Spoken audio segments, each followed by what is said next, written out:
नमस्कार दोस्तों, स्वागत है आपका INS 24/7 डिजिटल के लाइव प्लेटफॉर्म पर। आज हम आपसे चर्चा करेंगे छत्तीसगढ़ में लगातार चल रहे नक्सलियों के विरुद्ध ऑपरेशन की। अभी सुबह से ही लगातार खबरें आ रही हैं कि जो नक्सलिज्म के अगेंस्ट छत्तीसगढ़ के अंदर लड़ाई जारी है और जवानों का जो अभियान चल रहा है उसमें काफ़ी बड़े बड़े नाम हैं जिनको छत्तीसगढ़ सरकार और DRG और STF और CRPF के जवानों द्वारा मुठभेड़ में मार दिया गया है।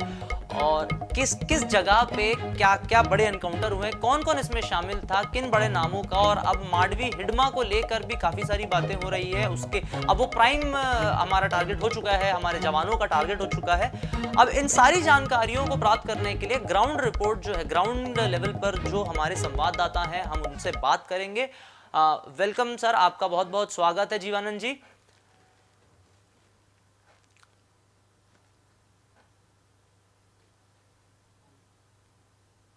जीवानंद जी नमस्कार, आप मुझे सुन पा रहे हैं? हाँ, रिपीट करेंगे सर। सर, मैं सबसे पहले मैं आपसे जानना चाहूंगा कि अभी जो नक्सलियों के खिलाफ अभियान चल रहा है वो एग्जैक्टली किस क्षेत्र में चल रहा है और वहां की स्थिति क्या है?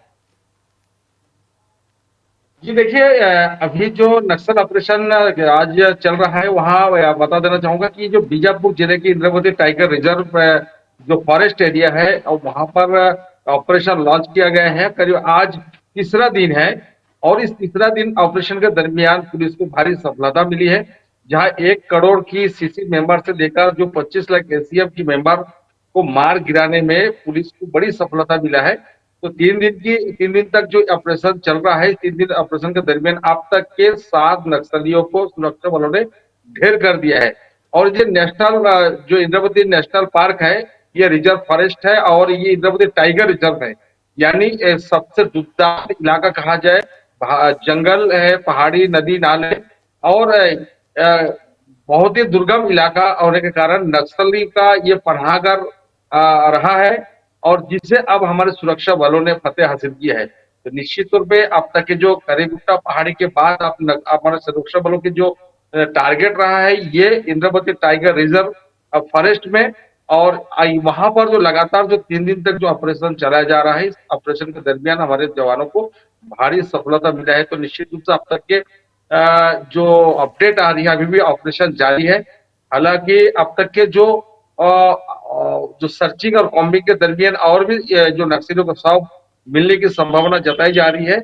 लेकिन ये 3 दिन के तक जो ऑपरेशन चला है, इस ऑपरेशन के दरमियान सुरक्षा बलों को भारी सफलता मिली है जी।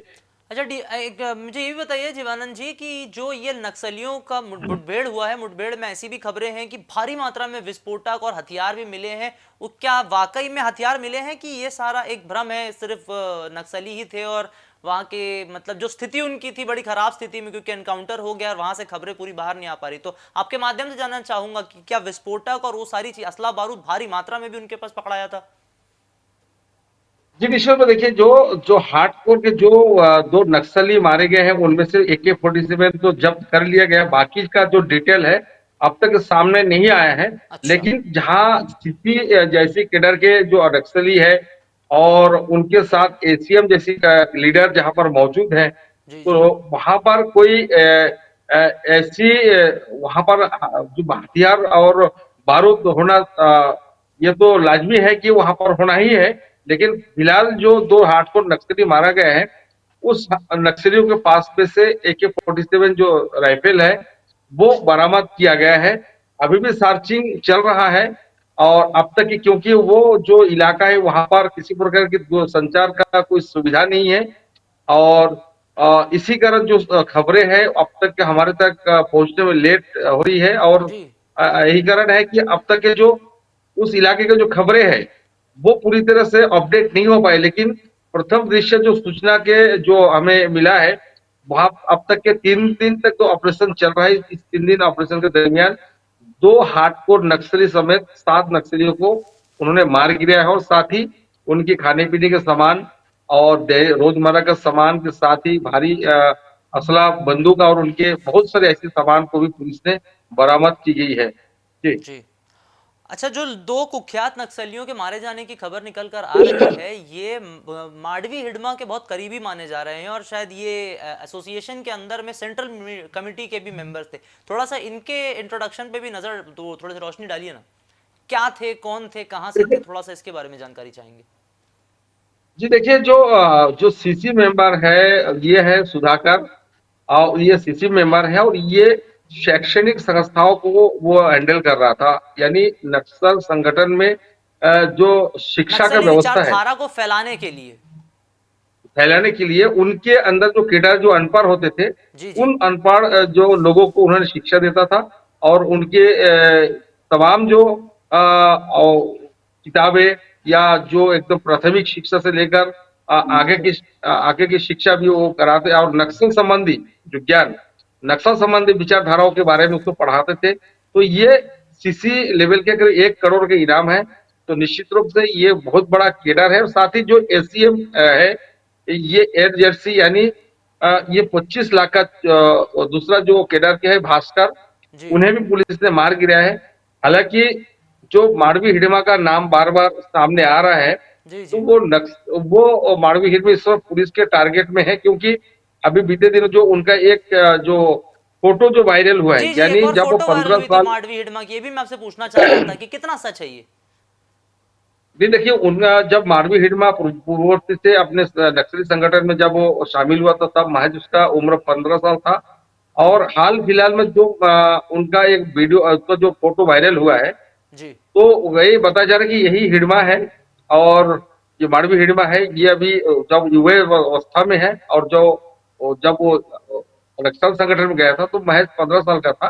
जी तो जी। अब जब पुलिस के पास जब उनकी फोटो आ गया है, तो अब वो दिन दूर नहीं है जो सुरक्षा बल के निशाने पे मार में ही हिमा होंगे। जी। जी। अच्छा, एक एक चीज और मैं समझना चाहता था कि ये जो इंद्रावती नेशनल पार्क है, इसकी भौगोलिक स्थिति जो है, क्योंकि नेशनल पार्क है जैसा आप बता रहे हैं कि टाइगर रिजर्व भी है, तो ऑब्वियसली बहुत ही ज्यादा डेंस फॉरेस्ट होगा, इसका एक बफर जोन होगा। तो ये जो नक्सली है, ये एक कोर एरिया वाले टाइगर एरिया में, टाइगर रिजर्व के अंदर में अपना मूवमेंट कैसे करते हैं, और इनका जो हमारे जवानों को क्या वहां की ज्योग्राफी, वहां की भौगोलिक स्थिति की वजह से किसी प्रकार की समस्याओं का सामना करना पड़ रहा है बहुत ज्यादा, जी क्या देखिए, स्थिति है। ये जो इंद्रावती टाइगर रिजर्व जी। जो एरिया है, एक तो आपने अबूझमाड़ का नाम सुना होगा। अबूझमाड़ एक अलग इलाका हो जाता है, जहाँ पे नक्सलियों का एक सेफ जोन कहा जाता था। और उस अबूझमाड़ को हमारे सुरक्षा बलों ने फतेह हासिल किया है। और दूसरी पॉकेट जो रहा है, ये करेगुट्टा पहाड़ी, उनमें भी तकरीबन हमारे जो डीआरजी के जवान, उनको भी फतेह हासिल किया है। और जो लास्ट पॉकेट है, यानी ये जो इंद्रवती टाइगर रिजर्व फॉरेस्ट जो है, ये अपने छत्तीसगढ़, महाराष्ट्र और तेलंगाना के, ये तीनों राज्य जुड़ता है। ये तीनों राज्य जुड़ता है, और एक घने जंगल, पहाड़ी, नदी, नाले, तमाम एरिया ये है। तो इस पॉकेट को अब वर्तमान में जो हमारे जो डीआरजी के जवान है, और हमारे जो एसटीएफ है, बस्तर फाइटर्स है, या कोबरा के जो जवान है, जी उन्होंने अब चारों तरफ से घेर लिया है। अगर उनकी भौगोलिक स्थिति की अगर बात की जाए, भौगोलिक स्थिति में देखिए, उनके हमारे जो डीआरजी के जो जवान है, वो स्थानीय युवा है, यानी सरेंडर नक्सली और पूर्व नक्सली है। और उनको भली भांति इस एरिया के बारे में जानकारी है। और सबसे पहले इस ऑपरेशन में जो डीआरजी के बल है, वो सामने में रहते हैं। उसके बाद एसटीएफ, उसके बाद कोबरा के बटालियन, यानी हमारे जो डीआरजी के जवान हैं, बहुत ही कहा जाए, बहुत ही साहस और बड़े हिम्मत के साथ उन इलाकों में उन्होंने दबिश दे रहे हैं, जहाँ पे नक्सलियों का कोर इलाका है, नक्सलियों का अघोषित राजधानी है। तो वो जो आपने जो कहा कि आखिर वो इंद्रावती टाइगर रिजर्व में उनकी भौगोलिक स्थिति को कैसे पता लगेगा, तो यही कारण है कि हमारे जो सुरक्षा बलों के साथ जो डीआरजी के जवान है, ये एसटीएफ के जवान है, जो स्थानीय युवा है, जो पूर्व में नक्सली रहा था, वो अब सैन्य मुख्य धारा में आने के बाद अब वो सुरक्षा बलों के साथ उन्होंने ऑपरेशन में शामिल है। तो यही कारण है कि वही जवान जानते हैं कि नक्सलियों की छुपने का जगह कहाँ कहाँ है, और किस तरह से उसका मूवमेंट है। इसी मूवमेंट को भांपते हुए डीआरजी के जो जवान है, वो वहां तक पहुंच रहे हैं, और लगातार पुलिस को जो है सफलता मिल रहा है। जी। एक चीज और है कि बीजापुर को अभी अभी से कुछ साल पहले ही देख लें, या 2-3 साल पहले की रिपोर्ट भी उठा ले, तो छत्तीसगढ़ के अंदर बीजापुर जो था वो नक्सलियों का गढ़ माना जाता था, मतलब एकदम हेडक्वार्टर एरिया माना जाता था। अचानक ऐसा क्या हुआ कि वहीं पर इनका काल जो है, उस काल ने, इनके काल ने वहीं जन्म लिया है, वहीं से इनका सफाया शुरू हुआ है, और लगातार खबरें आ रही हैं बीजापुर से। ऐसा क्यों हुआ है? नक्सल मतलब पहले तो नक्सल जो उनका है, घर था, उनका होम ग्राउंड था, उन्हें सारी चीजें पता थी। फिर अचानक क्या स्ट्रैटेजिक मूव किया गया, या फिर पहले से इस चीज की रेकी और अंडरस्टैंडिंग ली जा रही थी कि हमारा इनका यहाँ हेडक्वार्टर है? मतलब क्या स्ट्रैटेजी थी वहां पर कि बीजापुर से इतना मतलब प्रॉपर एक्शन स्टार्ट किया जाए? क्योंकि लगातार हम देख रहे हैं बीजापुर, करेगुट्टा हिल्स और तेलंगाना बॉर्डर, वो बॉर्डर, क्या वो बॉर्डर एरिया है, इस वजह से वहां पे ऑपरेशन पहले इनिशिएट किया गया ताकि लोग वहां से भाग के बॉर्डर क्रॉस ना करें? देखिए बीजापुर कहे या सुकमा या दंतेवाड़ा या नारायणपुर, जी बीजापुर आजकल जो जगह है वहां पर करीबन जो 60 से 70% जो है वो जंगलों के घिरा हुआ है।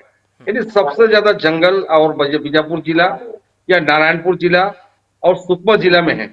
ओके। तो यही ये क्षेत्र ज्यादा घना और वन जंगल और पहाड़ी होने के कारण नक्सली जो है इस इलाकों में उन्होंने अपना शरण ली।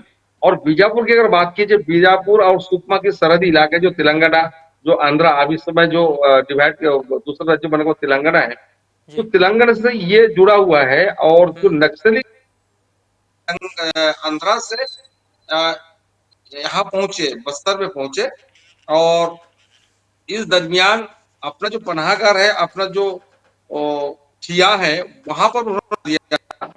और इसी वजह से नक्सलियों की सबसे ज्यादा जो आवाजाही है वो बीजापुर और सुकमा जिला में ही था। और सबसे बड़ी बात है कि जो हिडमा, माड़वी हिडमा से लेकर जो बड़े बड़े कमांडर है वो जी। सुकमा और बीजापुर के इलाके से ही है। जगरगुंडा है, चिंतलनार है, चिंता गुफा है, कांकर लंका है, दब्बा कोंटा है, ऐसे कई गांव के जो लोग हैं उस नक्सलियों में शामिल हो चुके हैं। और इसी कारण जो सरकार ने भी उस क्षेत्र से भी अब नक्सलियों के खात्मे के लिए जो ऑपरेशन है वहां से ही चलाए जा रहे हैं। तो वो जो बीजापुर है वो इसी कारण जो नक्सल ऑपरेशन है वहां से शुरू किया गया, क्योंकि सबसे ज्यादा जो नक्सली का जो मूवमेंट है जी। ये सुकमा बीजापुर में ही रहा है। और क्योंकि तेलंगाना बॉर्डर से लगा हुआ है, जी। तो तेलंगाना, महाराष्ट्र और छत्तीसगढ़, ये तीनों का जो बॉर्डर का एरिया है वो घने जंगल पहाड़ी के होने के कारण नक्सलियों का सबसे ज्यादा सेफ जोन वहां है। और इसी कारण जो हमारे जो डीआरजी के जवान है वो तो पूर्व जी। नक्सली रहा ही था, और उनके सूचना पर लगातार इस प्रकार की ऑपरेशन लॉन्च किया गया और अब पुलिस को बड़ी बड़ी सफलता भी मिल रहा है। जी जीवानंद जी, आखिरी सवाल मैं आपसे पूछना चाहूंगा, इसका जवाब मैं आपसे ऐसा नहीं बोलता हूं कि आपको पता ही होगा, लेकिन अभी कुछ समय बाद ये सवाल उठेगा और इस पे सियासत भी गर्म हो सकती है कि ये जो ऑपरेशन चल रहे हैं, क्या ये ऑपरेशन ब्लैक फॉरेस्ट नाम है इसका, या इसका नाम ऑपरेशन संकल्प है? तो क्या आपको कुछ भी रफ आइडिया है कि इस ऑपरेशन के बारे में लोग क्या कह रहे हैं, क्या नाम दिया जा रहा है इसे, अभी जो शुरू हुआ है? दे, देखिए अभी जो ये जो ऑपरेशन चला चला रहा है, तो ये जो करेगुट्टा जी। करेगुट्टा पहाड़ी में जो ऑपरेशन लॉन्च किया गया, तो करेगुट्टा यानी वहां की स्थानीय भाषा के तरफ से वो काली पहाड़ी होती है, अच्छा। उनको करे पहाड़ी है। करेगुट्टा ये करे पहाड़ी, करेगुट्टा पहाड़ी के नाम से वो लॉन्च किया गया था। जी। वो आपको लेकिन क्या बोलते हैं, करेगुट्टा या ब्लैक फॉरेस्ट, ब्लैक ये फॉरेस्ट। जो ब्लैक फॉरेस्ट का नाम भी से ही ये शुरू हुआ, वो लिया हाँ गया जी, था। हाँ जी, वो ऑपरेशन ब्लैक करेगुट्टा फॉरेस्ट पहाड़ी बहुत में ट्रेंड जो कर रहा था। यानी जी, तो जी। जी। ये जो करेगुट्टा यानी काली पहाड़ी, जी। तो काली पहाड़ी, वहां जो करेगुट्टा पहाड़ी हमारे जवान जब फतेह हासिल किया था, जो पहाड़ी थी करीबन जी। 50-60 किलोमीटर की दायरे में जो पहाड़ी थी, उस पहाड़ी को उसका नाम ही था करेगुट्टा। यानी वहां के तेलुगु भाषा में, स्थानीय भाषा में काली पहाड़ी के नाम से जाना जाता था। लेकिन अब अच्छा। काली पहाड़ी को ना बोलते हो, सीधा काली यानी ब्लैक फॉरेस्ट के नाम से इस ऑपरेशन को लॉन्च है। और इस ब्लैक फॉरेस्ट के नाम से अब तक ऑपरेशन चल रहा है, जिसमें लगातार हमारी सुरक्षा बलों के जवानों को सफलता भी मिल रहा है। जी ठीक। ठीक है, बहुत बहुत शुक्रिया जीवानंद जी पूरी जानकारी हमसे साझा करने के लिए। और जैसा कि हम आपसे कह रहे थे कि नक्सल अभियान पे जो भी अपडेट हम आपके सामने लेकर आए, ये थे जीवानंद हलदार जी, हमारे संवाददाता, जो कि ग्राउंड जीरो से जितनी भी लेटेस्ट और अपडेटेड डेटा है वो हम तक लेकर आ रहे हैं और हम आप तक पहुंचा रहे हैं। और इसीलिए लगातार नक्सलवाद से जुड़े नक्सल अभियानों के विरुद्ध छत्तीसगढ़ में जो नक्सल अभियान चल रहे हैं, उन सारे अभियानों की अपडेटेड जानकारी के लिए लगातार देखते रहे INS 24/7 डिजिटल।